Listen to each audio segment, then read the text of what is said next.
আমরা এখন রয়েছি এখানকার বিচুনিয়া হাই স্কুলে। এই বিদ্যালয়ে ইতিমধ্যেই অল্প বর্ষণেই জল ঢুকে পড়েছে। টানা বৃষ্টিতে স্কুলের ভিতরেই জল থই থই অবস্থা। ক্লাসরুম থেকে স্টাফরুম, জিম থেকে লাইব্রেরি, জল ঢুকেছে স্কুলের প্রায় সব ঘরেই। জলের মধ্যে ঘুরে বেড়াচ্ছে মাছ, কেঁচো, পোকামাকড়। শুধু পড়ুয়া নয়, শিক্ষক শিক্ষিকারাও এই জলের মধ্যে ক্লাসে যেতে ভয় পাচ্ছেন। বিপাকে স্কুল কর্তৃপক্ষ। স্কুলে জল ঢুকেছে এবং বিভিন্ন রকম স্কুলে যে কাগজপত্র বা বিভিন্ন রকম জিনিসগুলো ক্ষতিগ্রস্ত হচ্ছে।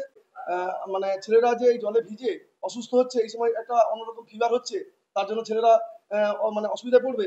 এই জন্য গার্জেনের কাছ থেকে বিভিন্ন রকম অভিযোগ আসছে আমার কাছে। জল ঢোকার জন্য বিল্ডিং এর অবস্থা, উপরে ফাটল ধরেছে, যে কোনো সময় ছাদ ভেঙে যেতে পারে। তাতে ছাত্রছাত্রীরা এখানে এসে যে পড়াশোনা করবে সেটাও একটা ভয়ের অবস্থা আছে। একে সমুদ্র উপকূলবর্তী হওয়ায় নিচু এলাকা, তার উপর স্থানীয় পঞ্চায়েতের জল ড্রেন দিয়ে স্কুলের পুকুরে এসে পড়েছে। সেই জল উপচে বন্যা পরিস্থিতি হয়েছে স্কুলের ভিতর। সামনেই পরীক্ষা, সারাদিন জলের মধ্যে থাকলে পড়ুয়ারা জ্বরে পড়তে পারে, আশঙ্কায় অভিভাবকরা। আমি এসে দেখলাম যে স্কুল একদম জলমগ্ন হয়ে গেছে। তারপর থেকে দেখলাম যে ক্লাসরুমে জল ঢুকে গেছে।